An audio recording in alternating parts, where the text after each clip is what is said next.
রাজধানী বাংলা বাজারে তাজিয়া মিছিলে ডুলির রশি ধরা নিয়ে বিরোধী জাকির হোসেন নামের এক ঢাকা দক্ষিণ সিটি কর্পোরেশনের পরিচ্ছন্নতা কর্মীকে হত্যা করা হয়েছে বলে জানিয়েছে পুলিশ। এ ঘটনায় 4 জনকে গ্রেপ্তার করা হয়েছে।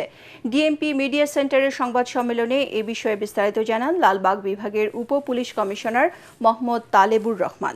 তিনি বলেন, সিসিটিভি ফুটেজ দেখে রাতেই হামলাকারীদের গ্রেপ্তার করা হয়। সেই সাথে হত্যাকাণ্ডে ব্যবহৃত সুইচ গিয়ার, চাকু, চাপাতি উদ্ধার করা হয়। ঘটনার সিসিটিভি ফুটেজ দেখে অন্যদের গ্রেপ্তারের চেষ্টা চালাচ্ছে পুলিশ।